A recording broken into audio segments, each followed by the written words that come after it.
Welcome to the Teen Life Podcast, where we research teen culture so you can focus on connection. I'm Karlie Duke, and I am here with Caleb and Tobin, and actually in person, which we don't always do. What a treat! It's great to see you all. Yeah.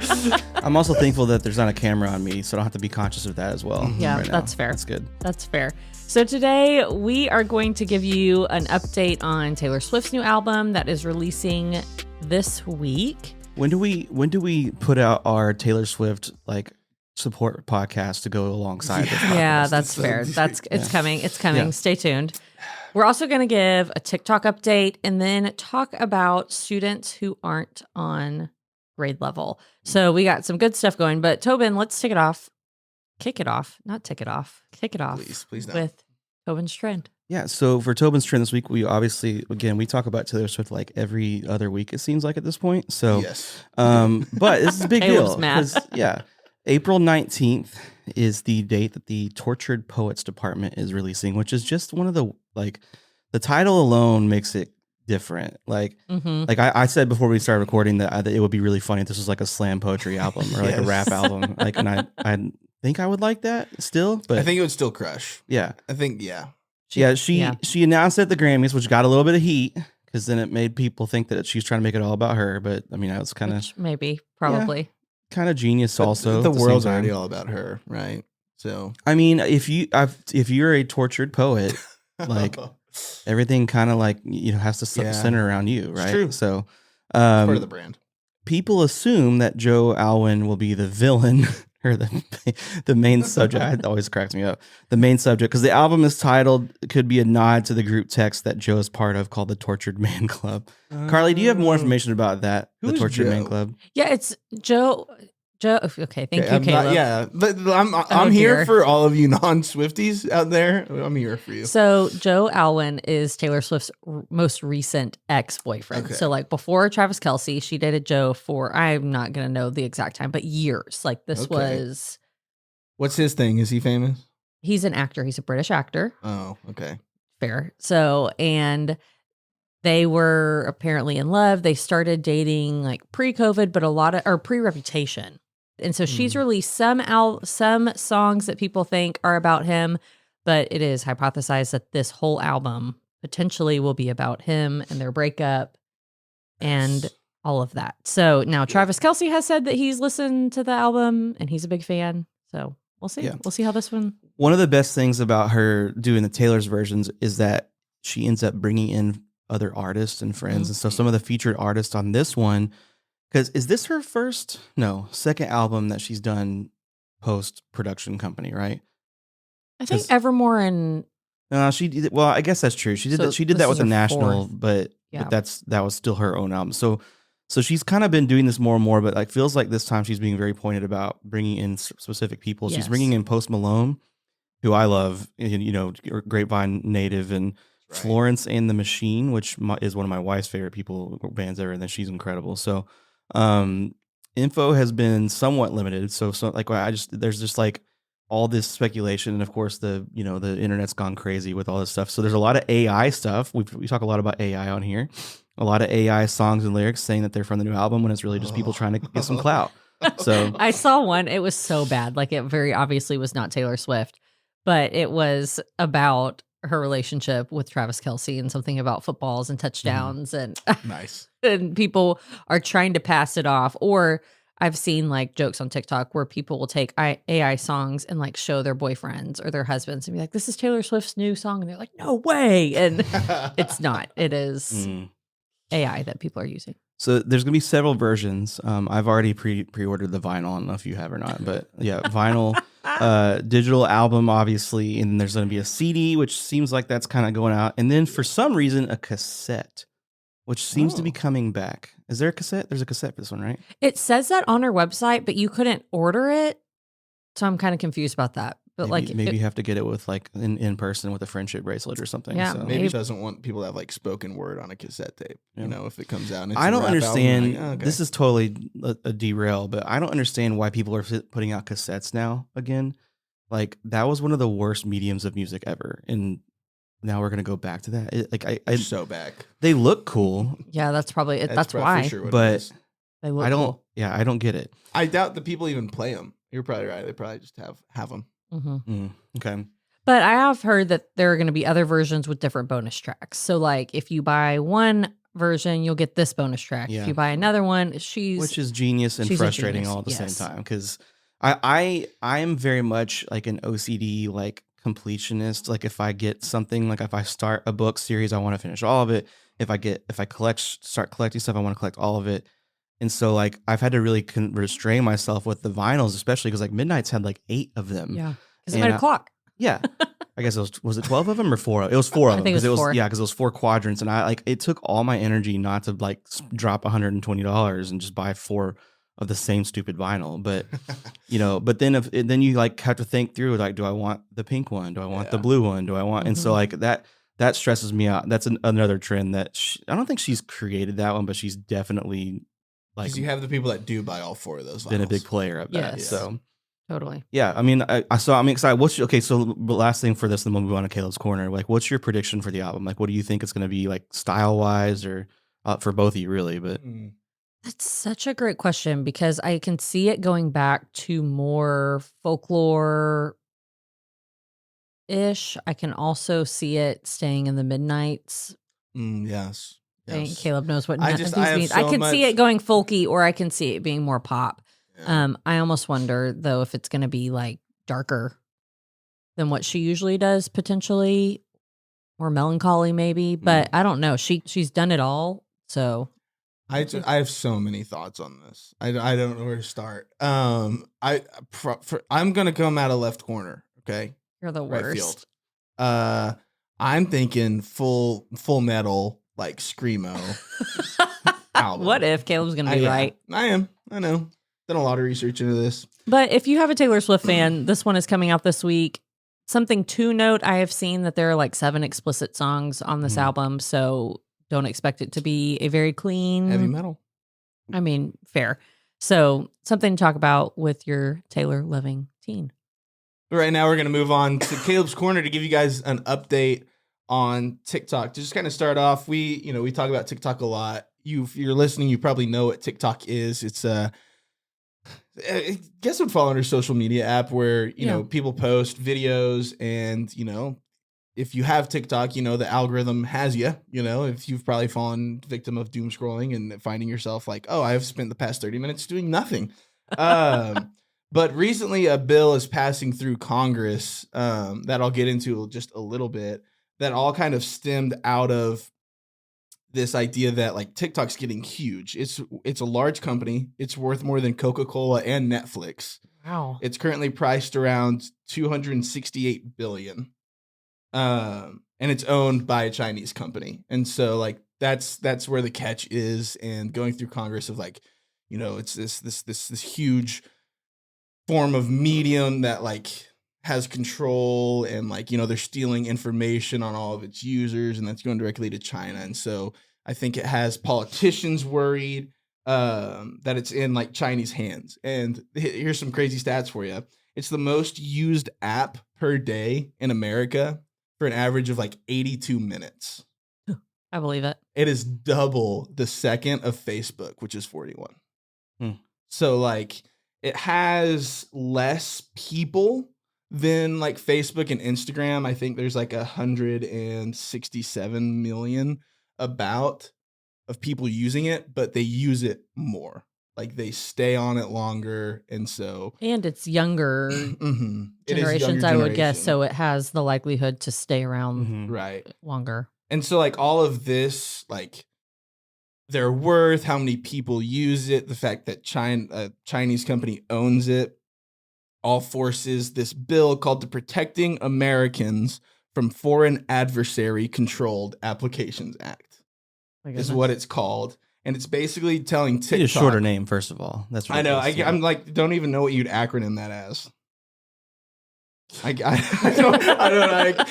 don't accidentally say like a bad word trying to make that an acronym. But basically, the point of this bill is like telling the company that owns TikTok that they have 180 days to sell it to an American company, or it's going to be banned in America.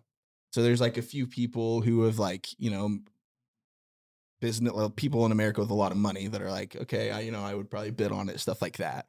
It's super interesting. Again, I don't think this company, if they do sell, they'll just strip it. You're not getting the algorithm. You're basically just buying the name. And I think that's where the real value is for investors, is the algorithm is just so much better than I think like even Instagram and Facebook Reels, stuff like that.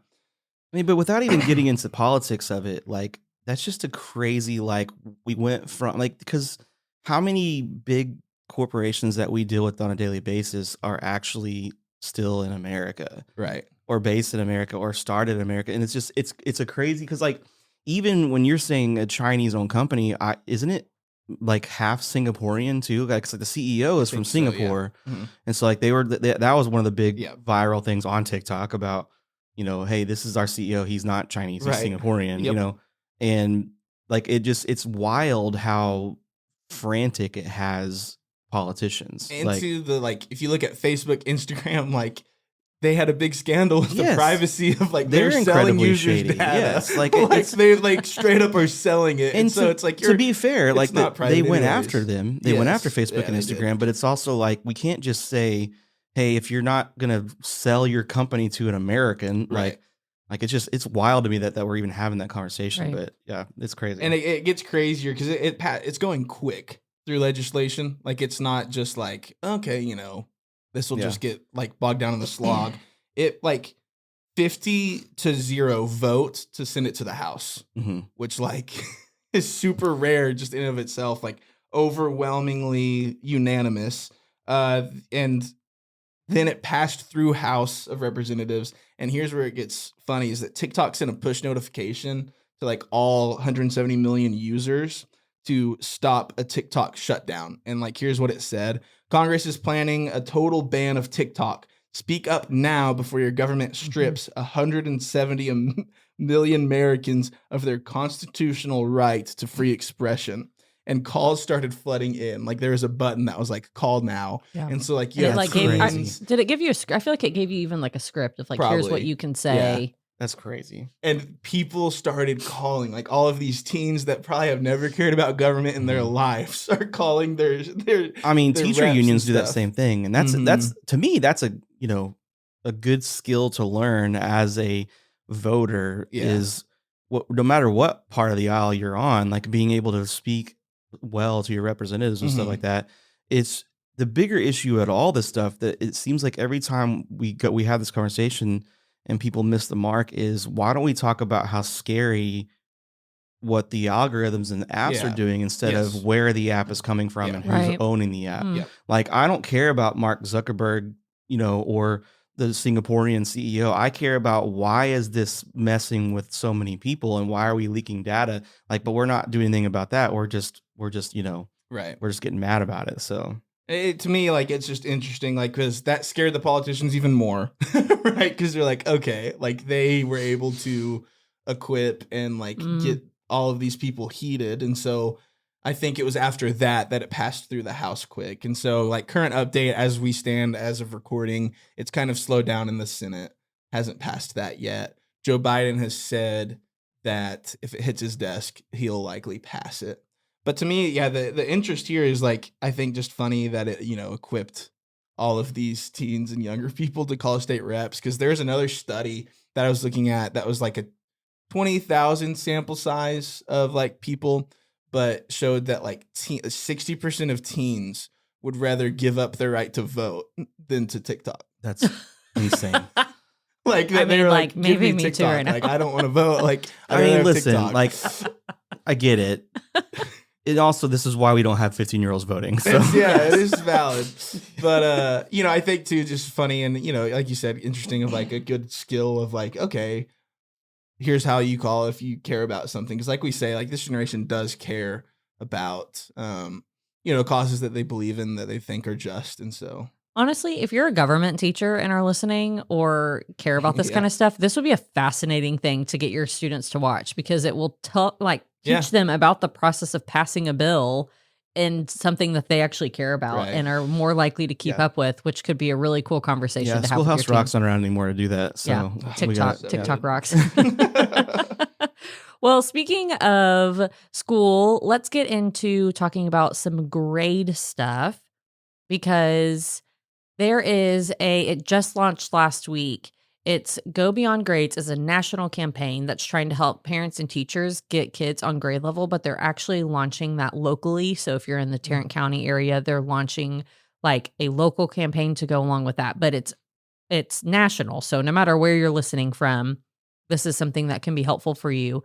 But this site says that almost 90% of parents think that their kids are at grade level and only 50% actually are. So whenever you say that, do you mean like they like age-wise should be in 9th grade, but they're in 8th? Or like they are where their age group is, but they're just behind academically? It's both. Yes, Yeah, okay. both. But I think what this is mostly talking about is like students that are actually like if they were testing or that they're actually testing where they should be testing, that they're not Okay. behind. Or like reading levels, like if they're in Okay. 3rd grade, but they're reading levels in a 1st grade Yeah. level, like that kind of stuff. Yes, it's mostly reading and math related when I was looking at it. But they're talking about, which is fair, parents often rely on report cards and grades, but that doesn't tell the whole story. Mhm. So your student might be doing okay grade-wise, like a parent might be going, hey, my kid makes B's, we're fine, but they're actually really struggling and they would have no idea if they're not talking to the teacher. And so this campaign is really trying to invite teachers and parents to talk to each other, to have conversation.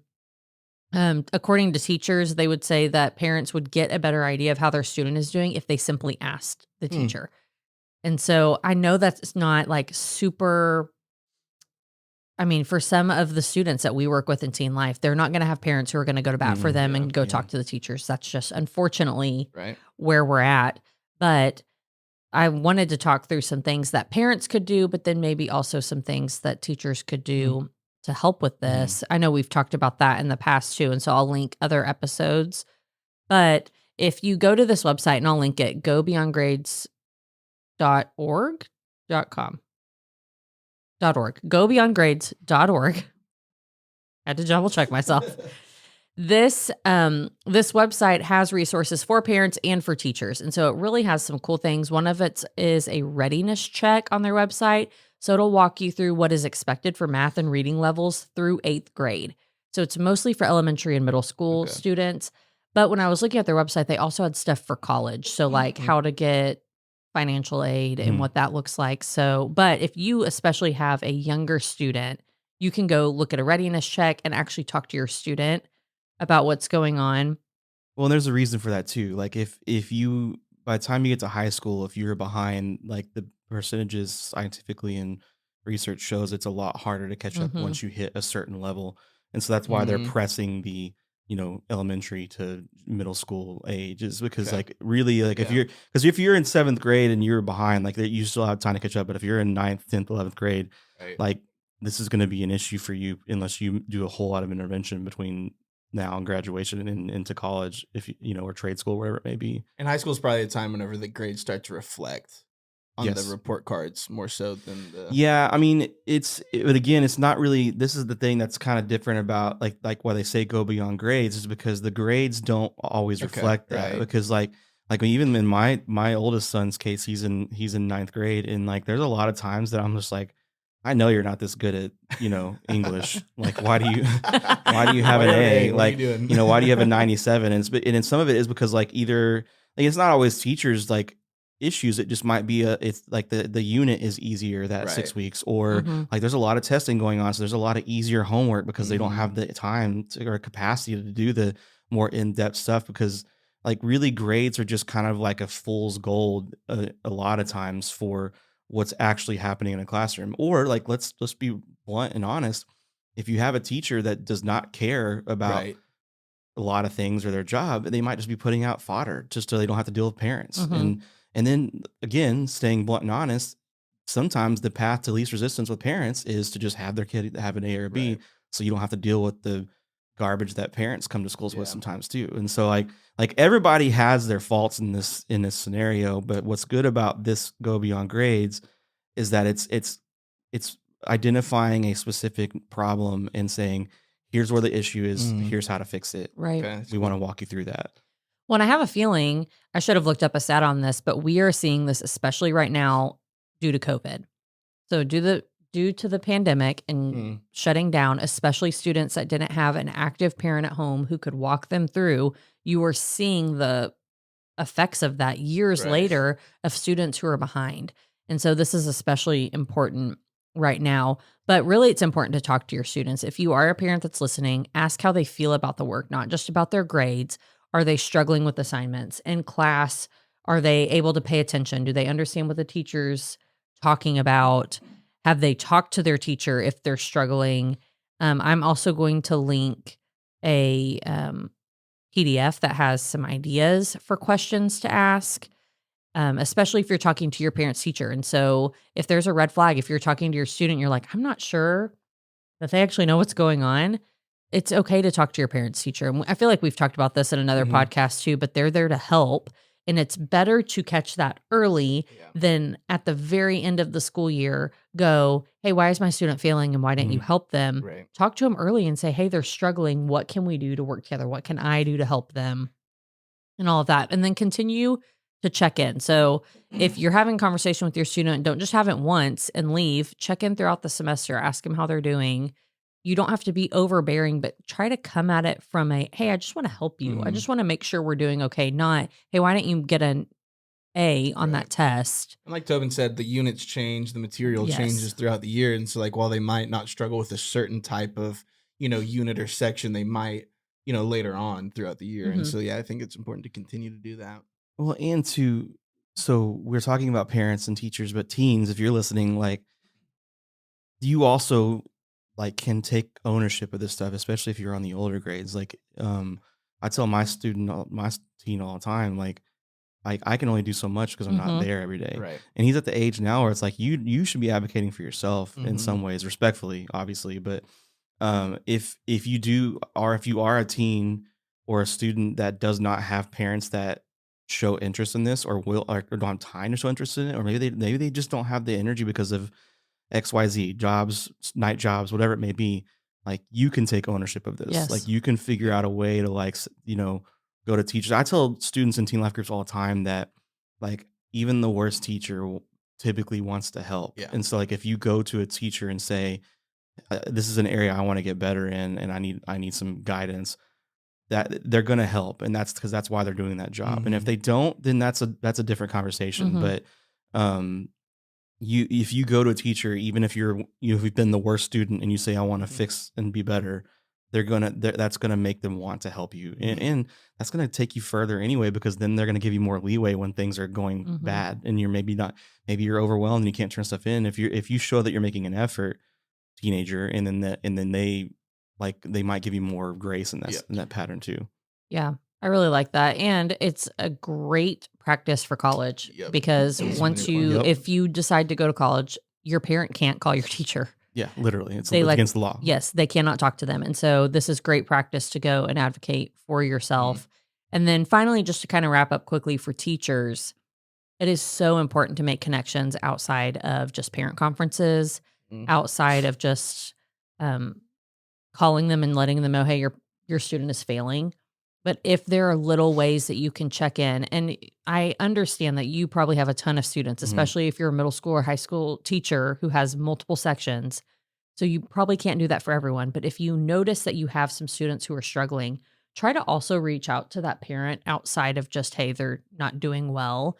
And when you're on the same team, your student will do better, and the parent will trust you in turn instead of the age old, you have no idea what you're talking about, not my student. I'm pretty sure I've said this before. So teachers and counselors that are listening, it goes a long way if you take time out of your week once a week to send a quick, hey, I'm just so thankful for your student, or hey, your students did this really well this week. And like, it used to be phone calls, but that's kind of like outdated and hard to do these days. And but there's so many resources with email and Remind app and other apps that you can just send a quick text. Because if I'm a parent and I'm only talking to you as a teacher whenever it's bad news, then it makes it feel like a one-sided bad relationship. And so, like, I know that y'all know this if you're listening, but like, just kind of making an effort every week. Like, I used to set a calendar appointment in my school calendar to like email 5 parents every Monday morning, I love and just that. doing something like that, where that way when you do have to go drop a heavy, you've already kind of given them a scope of, hey, I'm here for both sides. I'm here to be a good support for your student, but also like I need you to help me out here. And so I just think that'll help you with parent conversations in the long run. Yeah, and that really just goes into that at the Teen Life Podcast, we believe that teenagers are not a problem to be solved. But we want you to have positive conversation, positive interaction, and connect better with the students that are in your circle. And so we hope that you subscribe on YouTube, wherever you listen to podcasts, so that you don't miss the episodes that we have coming up. Share this with a friend. But we will see y'all next week on the next podcast episode.